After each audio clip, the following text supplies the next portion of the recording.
All right, well, let's get started. So I'll introduce myself. I'm Lillian Minix. I'm a marketing coordinator here at Timmons Group. I work with Joe, Mac, and Clay pretty frequently to host these sorts of webinars. They've asked me to step in and host this one as well. We've got a really cool topic for you today. It's site selection for developers. And I think, you know, this is a super unique topic, but I wouldn't be remiss if I would be remiss if I didn't say that Joe is an expert and that he's a senior principal here at the firm, and he's got over 30 years of experience on this topic. So I think that you all picked a great webinar to attend. And Mac and Clay are also here. Mac is a senior project manager with Joe, and Clay is a project manager. They're gonna share some experiences as well. Mac's been with the firm since 2018. And he's got about 14 years of experience. We're excited to have him, and Clay has been with the firm since 2013, has about 9 years of experience in the field. So without further ado, I'm going to throw it over to Joe. Don't want to take up too much of their time doing introductions because they've got a really robust session for you today. So Joe, I'll kick it over to you. All right, sounds good. Thank you, Lillian, and thank you for hosting. And again, thanks for everybody for joining us today. We'll pull the PowerPoint up here in just a minute, but I did want to give a quick intro about Mac and Clay. So they have been very integral part of our team from both the site analysis and site selection perspective. And Clay, when he graduated from college in 2013, was actually our lead technical consultant on one of the first major site selection studies we did through a regional group that includes 7 different localities. And since then, he has done a great job of evolving with new technologies. Every time a new technology comes out, with evolving the process such that we can continue to provide high value for our clients throughout this site selection studies that we do. Mac also has quite a bit of background in both structural and infrastructure. I know he worked on a nuclear plant down in South Carolina for a while as well too, but he's also lived down in Florida and Tampa, and he has a good breadth of experience from multitude of angles to help us do the site selection study. And we're just the presenters today, but there's a whole series of other people in the 800 plus people that we have at Timmons. There are really resources that help us in this area, including in our alternative energy practice. We have an electrical practice, looks at transmission studies and elements like that. So Mac, if you want to go ahead and pull up the PowerPoint, that would be great. So again, we're here today doing what we consider Site Selection 101 for economic developers. And really, this is finding your next generation sites. As I mentioned, this is the team that's available today to do the presentation, but we're also backed up by several professionals throughout the country who help us with this type of work. So a little bit of an overview of what we're going to cover today. We're going to give you a little bit of a background on Timmons Group for those of you who aren't familiar with us. I know a number of people who are on today are very familiar with us. A little bit of a market overview. Clay is going to touch on a brief history of site selection. We'll talk about our analytical data-driven site selection process that we have evolved and have developed over the years. We'll talk about how we combine both GIS site selection tools as well as the engineering analytics to go with the financial metrics. And then how we go about identifying those top sites with what we consider the highest probability of success and realizing your potential investment and maximizing that ROI. And as Lillian indicated, we would have time for questions afterwards. So a little bit about Timmons. We were established in 1953. We have over 69 years of experience. We are an E&R top 500 design firm for almost 30 years now. We do have 18 offices across the United States and over 800 employees, and we did work in 42 states in 2021. We are a full service engineering and technology firm. We specialize in economic development and site selection, as well as the infrastructure, site design, and technology with over 120 professionals within our GIS group as well too. We also believe in being good corporate citizens. We recently made a 5-year corporate commitment to feed more in addition to hosting food drives. And we participate in a number of nonprofits throughout our communities, but we believe to truly be engaged in our community, we need to be involved in all aspects, just not as an engineering firm. So here's kind of a little bit of an overview of all the different services that we offer. I won't cover each one, but it just gives you a little bit of a smattering of what we do as a consulting firm. But the most important thing to walk away with here is that everything that would be involved in site selection, development, infrastructure development, we have expertise internally here at Timmons Group to utilize and withdraw on to do these types of studies. So a little bit about the economic development practice. So we are committed to our clients' long-term economic prosperity, and that goes in a number of different ways. So my first exposure to economic development was when I was 15 years old. My dad was helping out on a volunteer basis in my home locality, and my best friend's dad had just lost his job, and they were actually having to look at the move, and they were waiting to get through the end of the school semester while his mom was working. And then fortunately, my dad was involved with landing 2 different companies that came to our community. And that summer, my best friend's dad was able to get a job with one of those companies. So it meant for me that he didn't have to move away, and he could stay, and we could continue to be best friends. We obviously would have stayed best friends. But that was really my first exposure to how economic development can change lives and affect lives, because when somebody loses a job, you just don't know really how that's going to affect their entire family. So in that vein, we've assisted our local government clients closing over $18 billion in announced investment with over 20,000 jobs created. We have conducted site assessment studies for well over 600 sites. We're getting close to 700 now.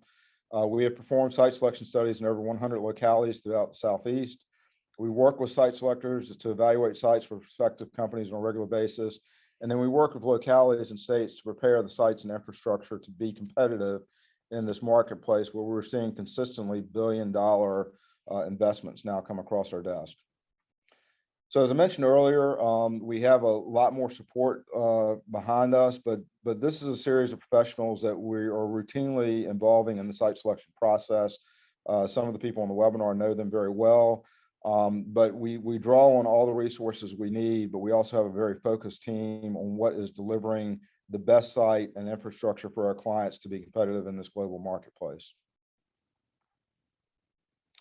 So really, what's going on in the current market? Some of you might have already met Matt Tackett. He just took over as the Southern Economic Development Council president, and he recently presented at a local state conference. And you know, Matt and I were talking, and he sent me his opening statement from that. But basically, I think he really has a good understanding of what is going on in the marketplace. But basically, within the Southern Economic Development Council footprint, which is 17 states, it is their responsibility to strategically invest to continue to offer what he considers world-class site inventory that will provide the quick, risk-free site selection experiences that companies demand. Speed to market is obviously critical. He thinks we need to continue to identify and develop the necessary sites and infrastructure to be competitive. One element that was interesting is he just came from Kentucky Area Development, and he said they are earmarking over $200 million for product development. I know several states in the Southeast numbers are north of $100 million now, but we need to continue to be competitive, enhance that competitive position of the marketplace, and prepare for those new investments and new jobs in our communities. So why do you need to do a site selection study? The market has changed significantly, but some of the basic elements are it takes you roughly 3 to 10 plus years to identify and develop a site for it to be ready to go. Ready to go sites are getting consumed in the marketplace left and right now. And because of this timeline, we need to start identifying those next generation of sites.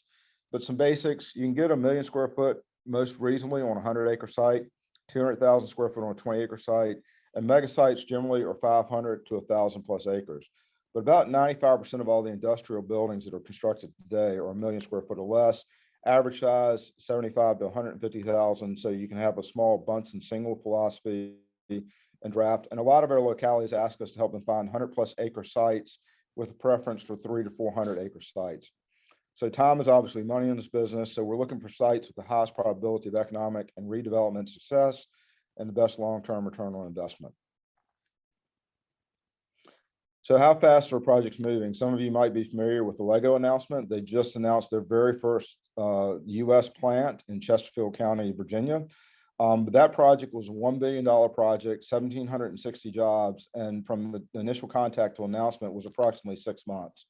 But if you look at the slide of announcements over the last several years, these 11 announcements represent $14.3 billion investment and over 26,000 jobs. for an average of $1.3 billion investment, 2,400 jobs, and where decisions were made within 5 to 6 months. So what do we go about doing the logical steps in the development process? Many of you are familiar with the tiering system that we developed to do that, but it's each major step in the development process is how we have to look at this. When we initially rolled this out, somebody said, Joe, I don't have a site. Can you add tier 0 so we can do site selection studies? And that's how we started evolving into the site selection studies that we're doing today. But if you don't have product, you have to go through the identification process, the site negotiation, land control process, zoning comp plan adjustments, entitlement process, master planning due diligence, and then you have to be able to get your infrastructure in place to deliver with a timeline consistent with your prospect. And as I mentioned, that's roughly a 3 to 10 year process. So what is the investment of this? And the most important thing to keep in mind, and I know from a local government perspective, is, you know, what am I spending? Am I spending public monies, and am I getting my return? But in step 1 of identifying these sites and finding these NextGen sites, that is anywhere from a $25,000 for a very small locality to over $100,000 effort, depending upon whether you're looking at a local or regional perspective, and then how many stakeholders you will involve. But in my opinion, is one of the lowest cost investments with the highest value return. So again, in this business, we're looking at a site readiness roadmap. We're at the very beginning of this with these site selection studies, and time and money is greater than money and a competitive advantage in the site selection world. But the path to a tier 4 site, which is where the market demand is, starts with a site selection study. So we're going to talk a little bit about the ads building process, and I'll turn it over to Clay to give you a brief history of site selection as a whole.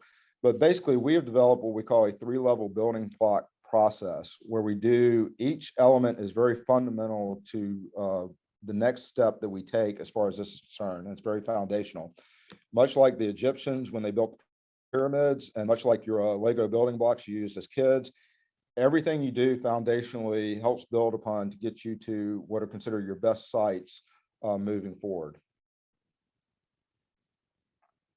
So one of the key elements that we identified early on is clustering. And this is an example of one of the first graphics that we put together looking at the clustering element of it. But we look for what we consider flexibility and expandability. And then we can do scenario analysis. In other words, if we can use an anchor parcel of say 50 acres to try to build out to 100+ acre site or 100+ developable acre site, we view that as clustering. What we have done, and Clay's done a great job of this, is programmatically evolving that process to provide the maximum flexibility and evaluation of clusters of parcels for site development. So when we did our first site selection study back in 2013, we were able to use GIS technologies with engineering know-how. But at that point in time, we had to print out maps. Now, literally, we can do it within the computer program, and he can run probably 1,000 scenarios within a couple of hours, whereas back then it took us quite a bit of time to run those scenarios out.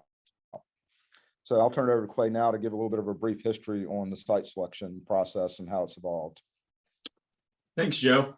So site selection's been around for a while, particularly or at least within the United States area.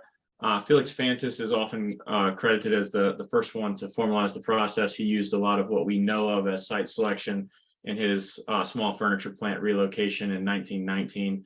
Later founded Fantis Factory Location Service because he saw a need within the market in the late 1920s.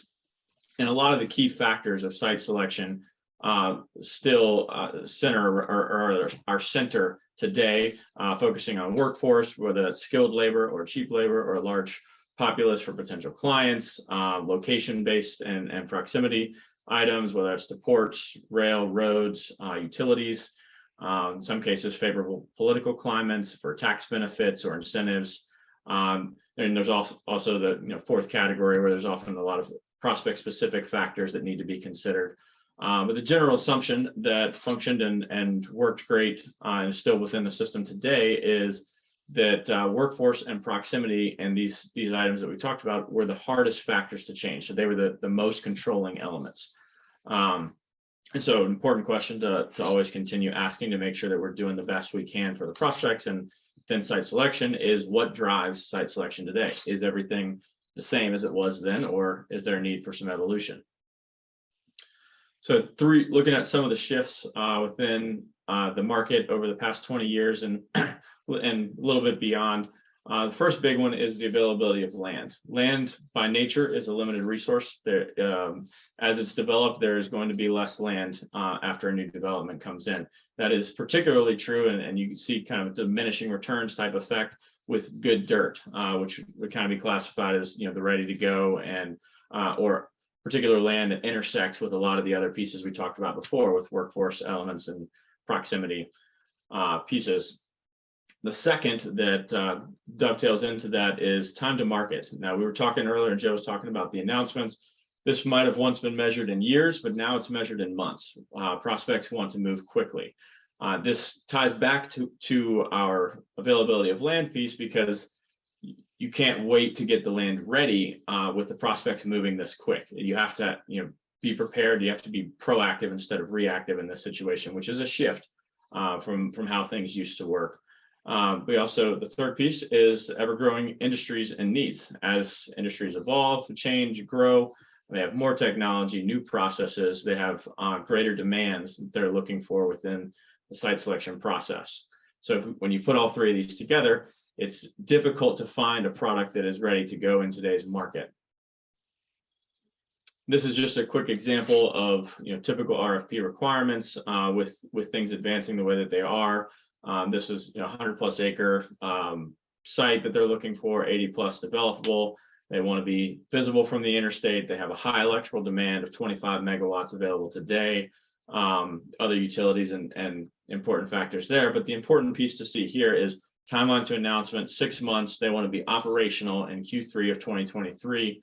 And, you know, we want to see those successful developments and those investments coming, but it is difficult with this many variables and within this time frame to be met just doing the intersection of only workforce and the other proximity pieces there, because their time has become so essential to it. Go ahead, next slide. So kind of summarizing this and kind of summarizing the problem that we saw in developing this is time to market's going down. Everything's getting faster. Availability of good dirt is always going to continue going down. There's going to be less and less available, and industry needs are going up. That makes it difficult to find and develop successful sites. So we saw seeing this and working within this, Timmons Group took our expertise in all these various areas and the technology experience and expertise and developed a methodology to try to meet this particular need. I'm going to pass it back to Mac to give us a bit of an overview of our process as we start to dive into it.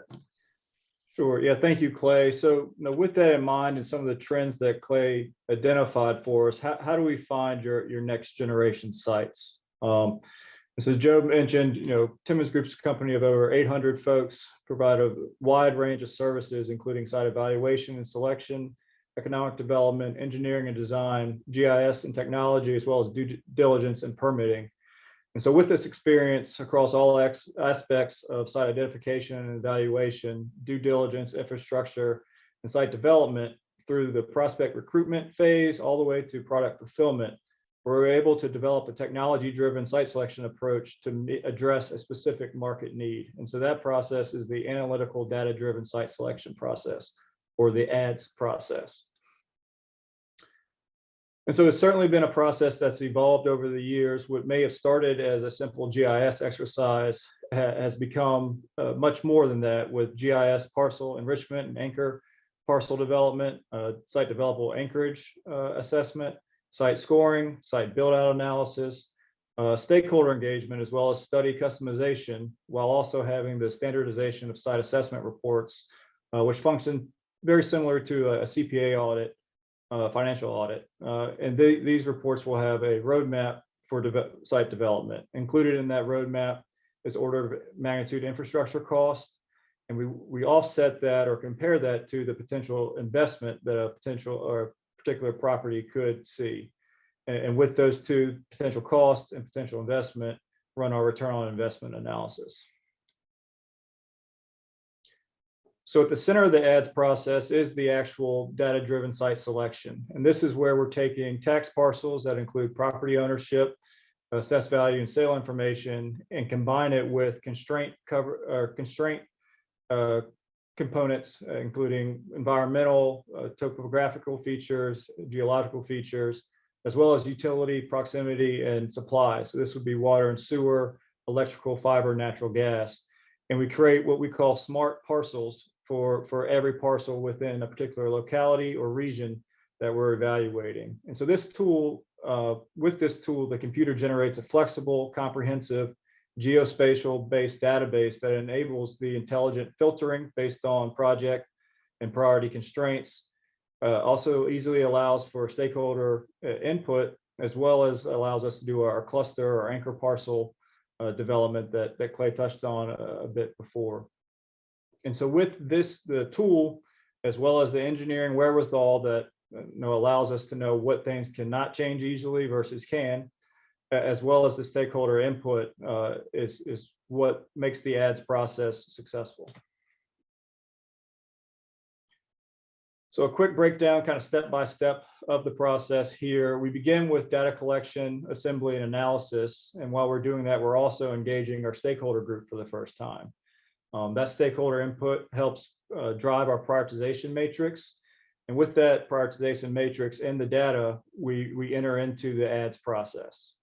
At that point, the engineering team reviews the sites and identifies approximately 20 to 30 sites, along with anchor parcel expansion to bring back to the stakeholder group.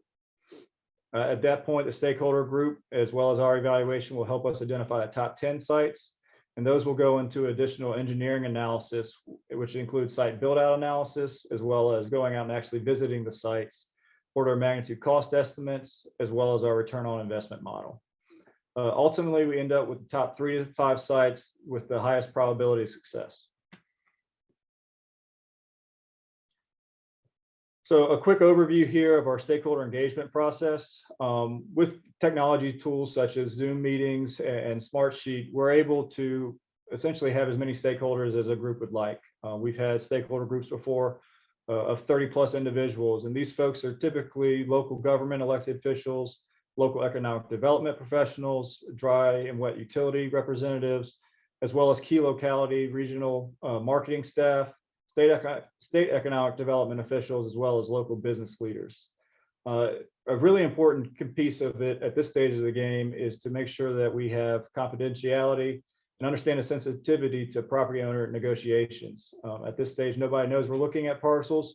So it's important to get these folks to understand that this needs to be kept confidential. And we typically enter into confidentiality agreements or non-disclosure agreements with the stakeholder group.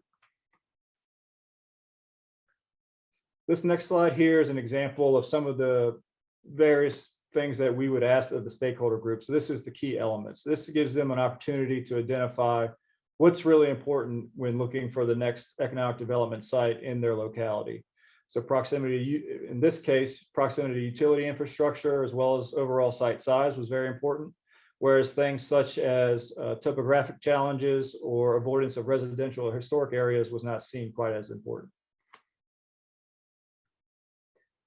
These survey responses help drive our prioritization matrix, which is a collaborative establishment of the priorities that will guide our site selection. This reviews the strengths and challenges and cost and timelines of development within a locality or region. The example here on the right, you can see that in this particular case, total site size and wet utilities were seen as something that was very important, whereas things such as natural gas or wetlands or water features weren't seen as important. Really what we're driving at here is it's important to leverage the intellectual capital that we have within that stakeholder group. The county, the EDA, and the stakeholders will always be the most knowledgeable about their locality. So we want to make sure we incorporate their input. Mac, one element on the stakeholders, if you can go back for a quick second. I think it's important to recognize that while we're saying the people who are local are most important, we do engage like the railroad companies, the power companies, natural gas companies, the state and local economic development regional groups. We engage everybody who would be involved most likely in closing a deal when a project comes along. And I think that's an important element of trying to make sure that when you engage stakeholders, you have everybody at the table who understands that process, and they understand the evolution of how to get where we're going when they move forward with developing a site. So, but thank you, Mac, for pausing that for a second. Yeah, absolutely. Start building that team at the very beginning, such that when it's time to go, we're ready to go. So while we're doing the stakeholder engagement and collecting the data, we're also evaluating site constraints. And so these are physical property criteria such as zoning, adjacent land use, wetland features on the site, flood zone, access to existing infrastructure, helping to identify what is the usable acreage on these parcels. And so next up here, again, guided by the stakeholder input, we develop a site developability score. And typical criteria for this score includes percent developable acreage, environmental, geographical, and geological features, topographic features, transportation access, water utility, sewer, wet and dry utility information, as well as natural gas and fiber. And so it's important to note that these can be customized based on those responses from the stakeholder group. And they'll also be customized based on where we're performing the particular study. The criteria for topographic or wetland features is going to be very different, say a property near the coast or a locality near the coast versus more mountainous regions. And so this is able to be customized for the locality or region that we're performing the study in.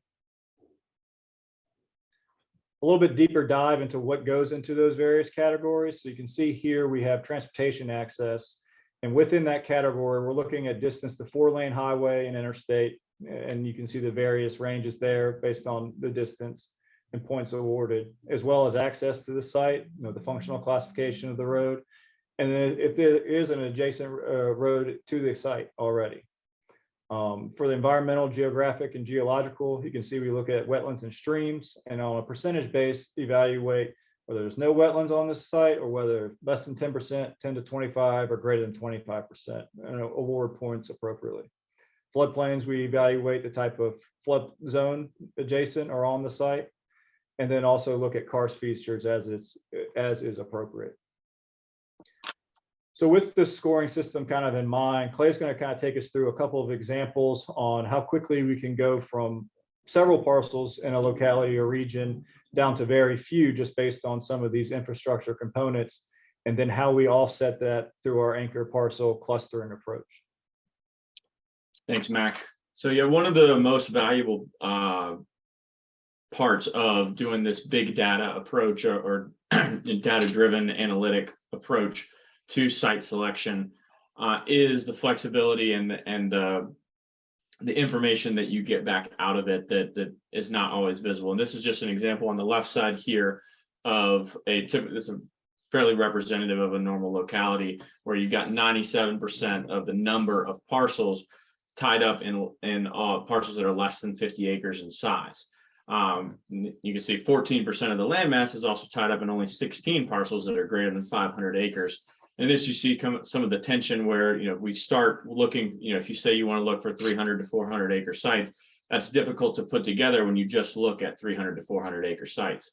Whereas with the example on the right, we've got 66 parcels that are greater than 100 acres and are within a half mile of water and sewer.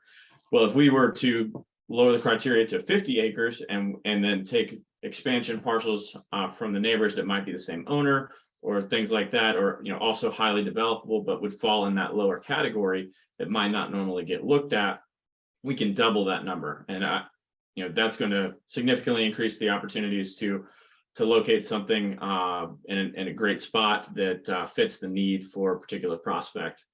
So if you want to jump to the next slide, here we have some statistics for kind of the input, just to give you an idea of scale. When we talk about big data, what do we mean? How many data sources are we talking about, and what's the result?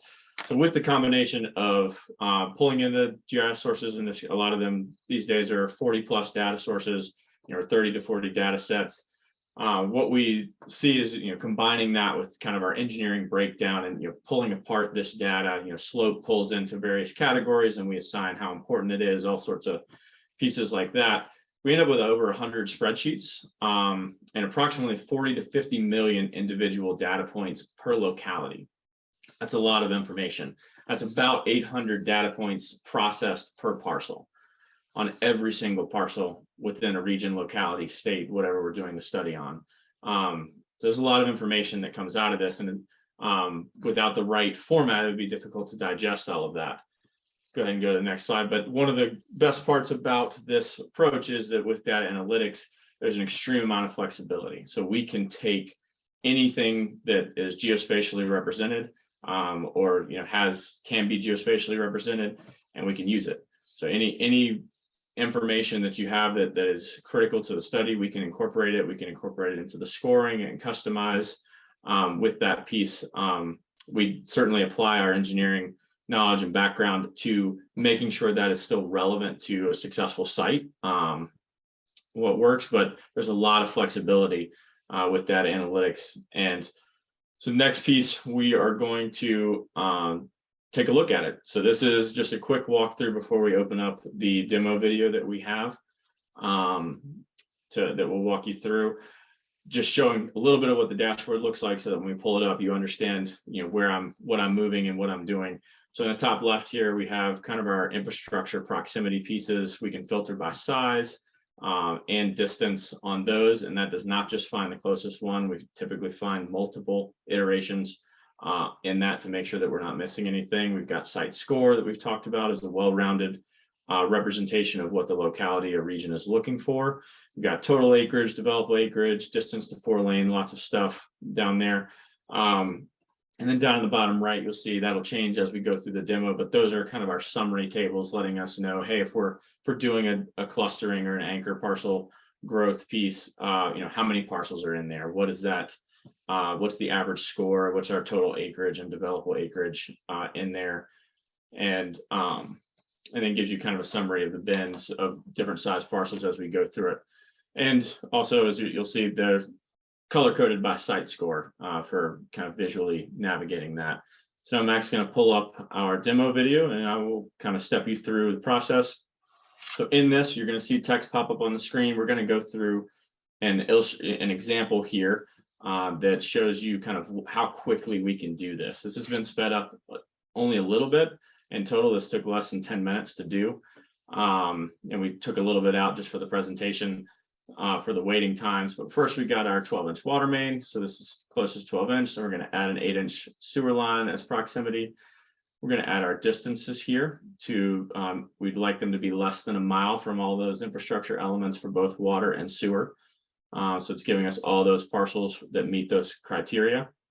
Then we're going to add on our electrical proximity. We're going to look for sites that are near a 115 kV or greater line. And then we want that to be less than 2 miles away. So we're going to drop that criteria down.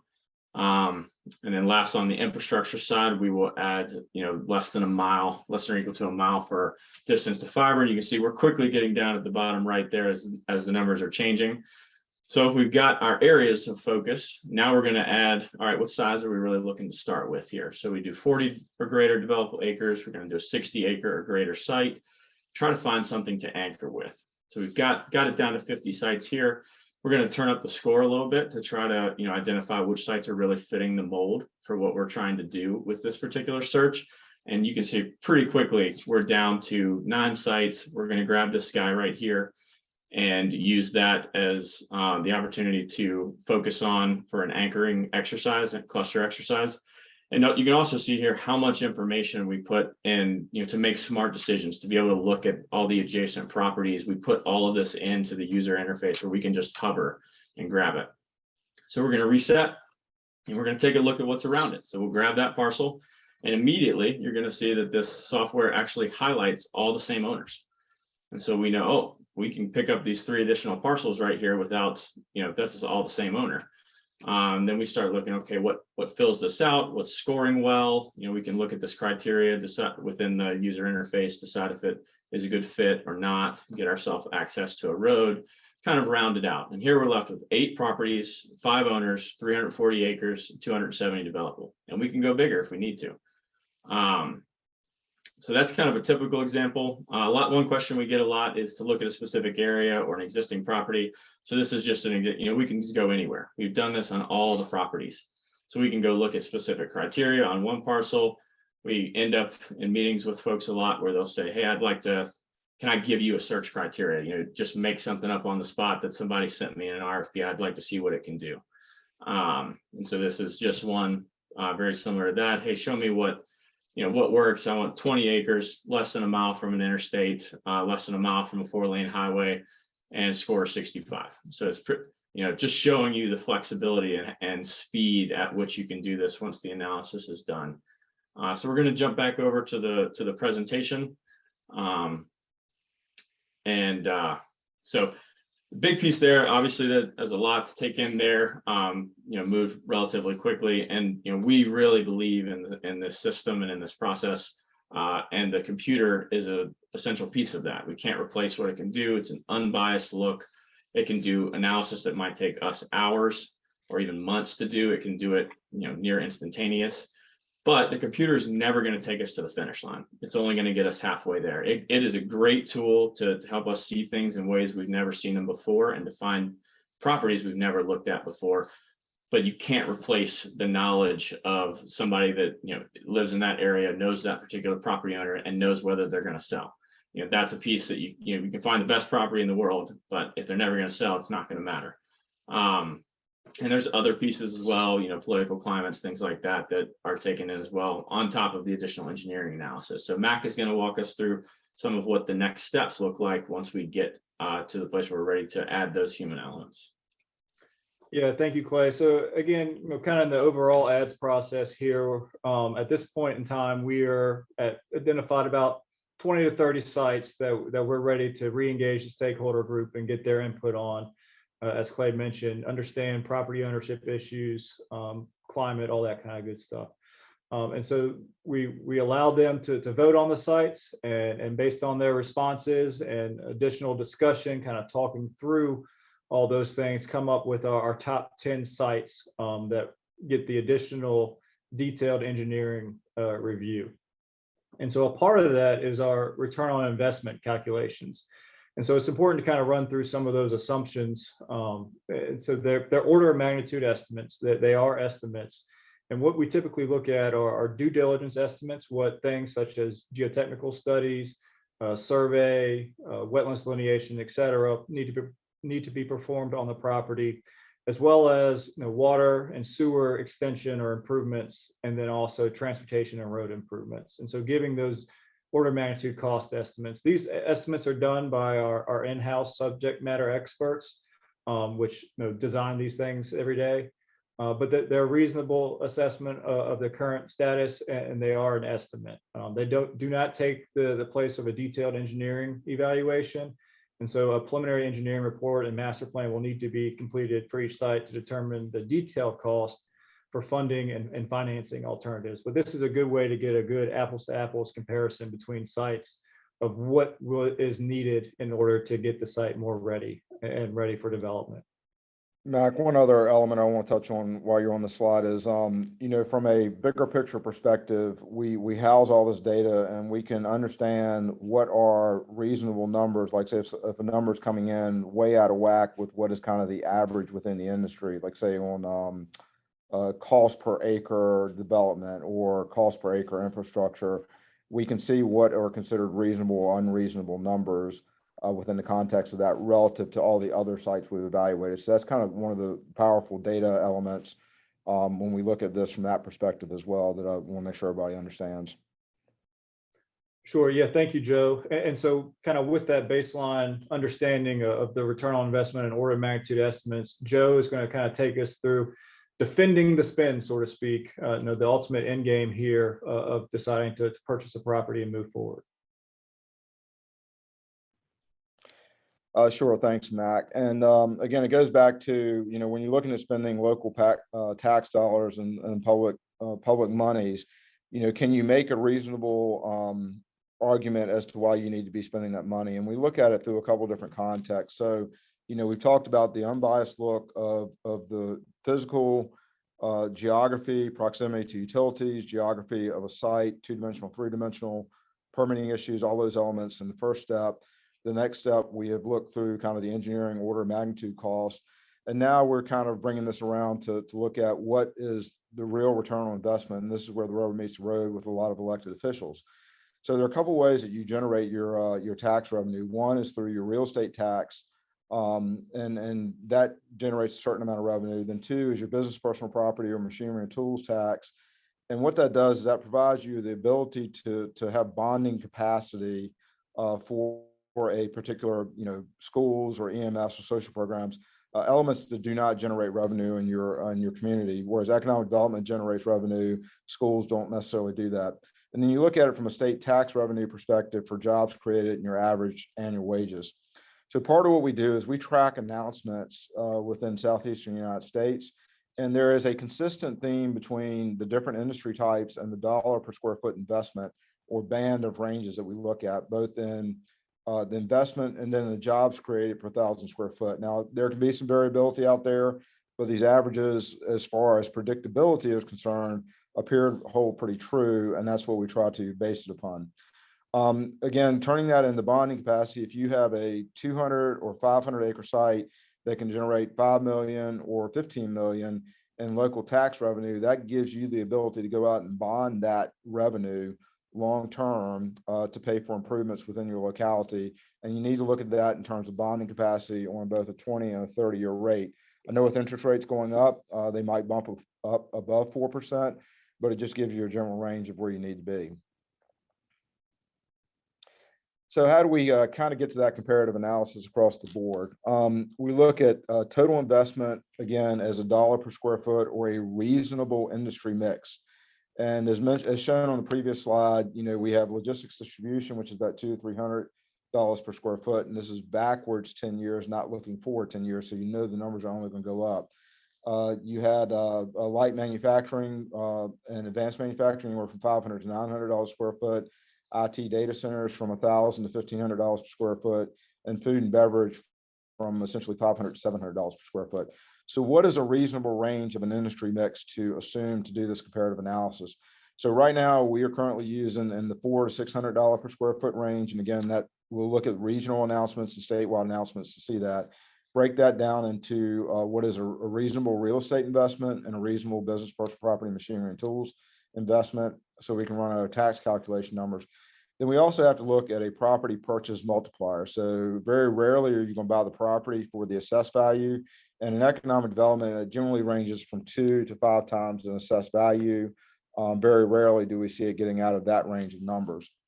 You take those numbers and you look at the locality's real estate tax rate. You look at the business personal property and machinery and tools, and you have to assume a certain level of depreciation within the depreciation schedule for those taxes. And then there are other taxes like maybe your office equipment, stuff like that, which would probably be considered negligible for the purposes of this analysis. Data center computer equipment and peripherals, that seems to have a lot of variability depending upon where you're looking at. If you're looking in Ohio, they approach it much differently than they do in Virginia. So you can customize those based upon the state and locality aspect of it. And then when we look at pad ready development costs, those numbers unfortunately are creeping up due to the market, but they generally range from $150,000 to $250,000 per acre, and that's depending upon geography. And you can assume a 60 to 70% developable acreage, most likely for your developable sites. So again, going back to where this rubber meet the road, we now know all the data points, and we've taken a lot of unknowns and turned them into knowns about your locality, each parcel, and then your top sites, your top 20, 30 sites, and then your top 10 sites. And so we've estimated these costs, and we can look at what is going to be the build out to get to a tier 4, tier 5 status site.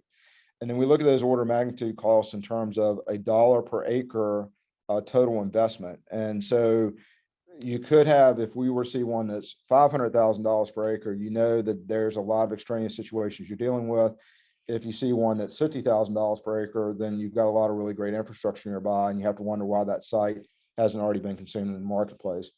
But then we turn it into, what is that potential investment yield, and what would that generate in real estate annual tax and machinery and tools annual tax. And then we look at that total potential annual tax revenue, and then we can do an ROI number based upon that to determine, is this going to give you the best investment return for your investment as a locality. So these are kind of the summary spreadsheets of what we ultimately end up with in a top 10 scenario. We look for what we call stratification, and this is an illustrative process here, but it gives you an idea of how we can get you to the point where you can make smart decisions about investing in and or moving forward with sites. Usually we will see in most of these scenarios, it'll break down as 3 or 4 sites that are clearly the front runner sites within your locality. There's a middle range of sites, which would be another 3 or 4 sites in the middle that, you know, have a little bit of issues from a development perspective, and then have some lengthier challenges associated with them. And then usually the bottom third in any particular scenario, they're the longer term lead time developments, and there's gonna be a lot of infrastructure costs and development costs associated with it. So you really want to pick the ones that are going to give you the best return of investment and jobs created, as well as long-term tax revenue. And usually what we see is a site developability score that we use early on helps ferret out these numbers as well too. But again, as Clay noted, you know, we need to have the human element to this, both engineering know-how, financial know-how, and look at this in the context of how does this affect your local government. In some cases, we'll find a site that might be better suited for one specific industry or another.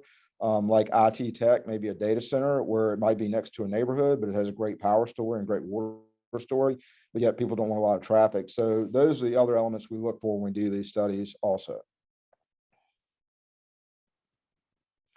So really, what are the key takeaways from this ads process and site selection 101 that we want you to walk away with today? And as mentioned earlier, we're going to be doing a environmental 101, permitting 101 webinars in the future. So we're trying to do everything we can to help you develop out your building block understanding of the industry.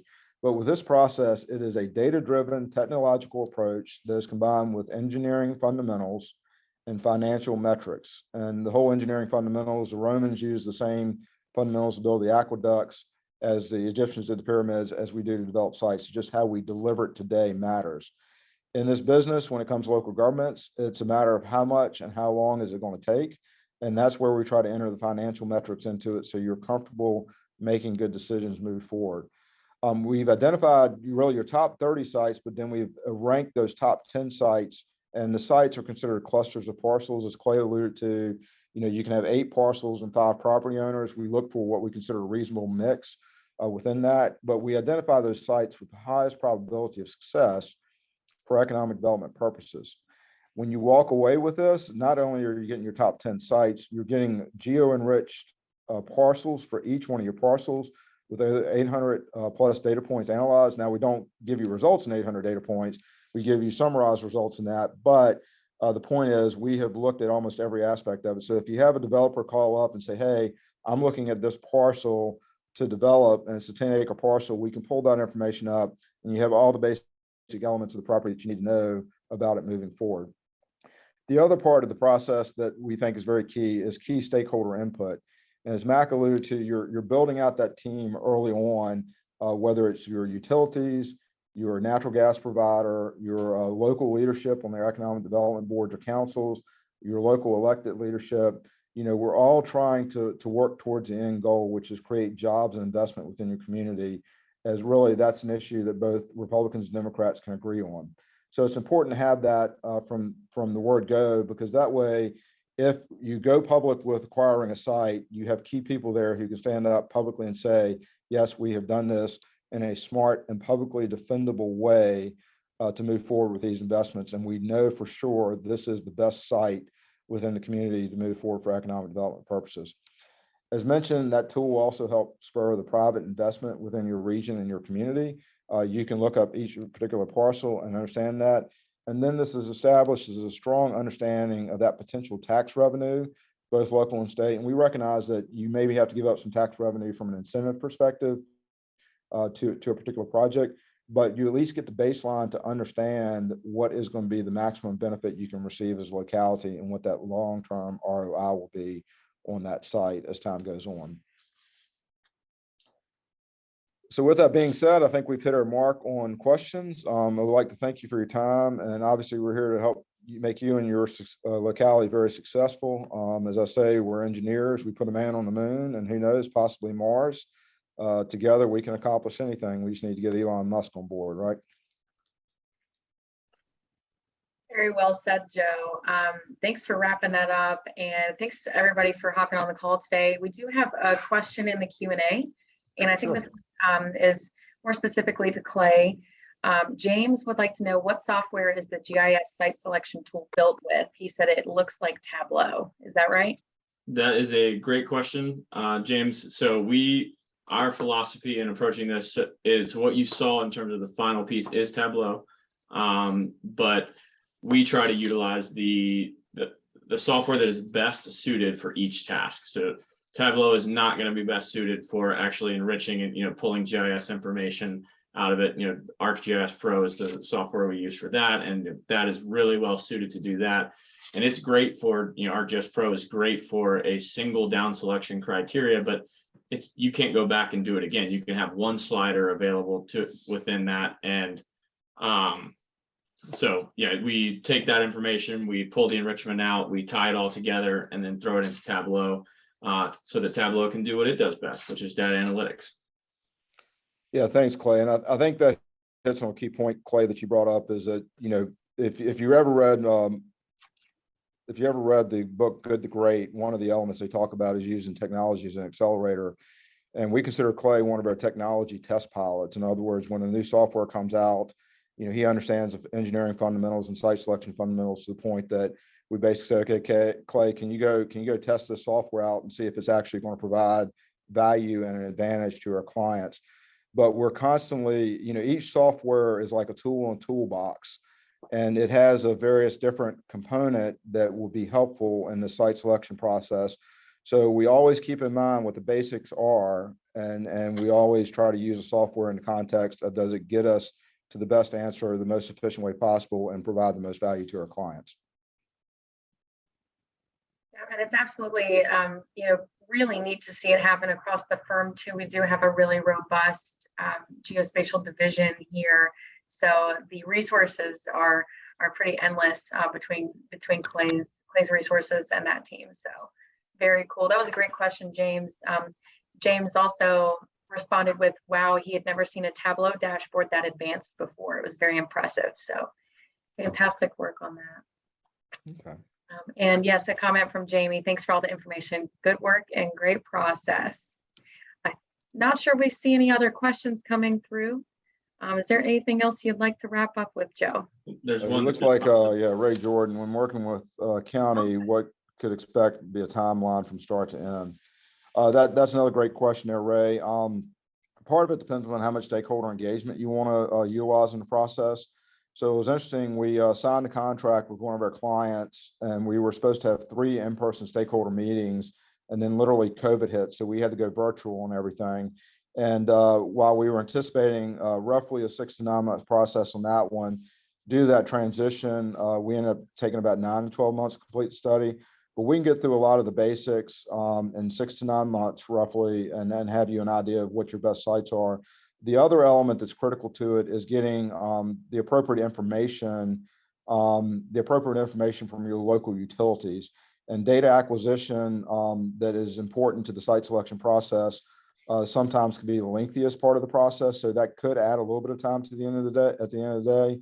But I think that was, hopefully that answers your question. And Clay or Mac, I don't know if you want to add anything to that. No, nothing to add. I think you covered it. So, but great question. Thanks, Ray. Yep.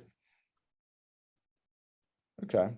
We got a few comments, people heading out. So I think that unless somebody has a question here in the next 10 or 15 seconds, we're going to go ahead and close out this webinar. Let everybody run and grab some lunch before they have to get back to their desk. But no, thank you all so much for joining us today. A couple people have reached out asking for a copy of the presentation. We will be sending a YouTube link out to everybody who was on the presentation today.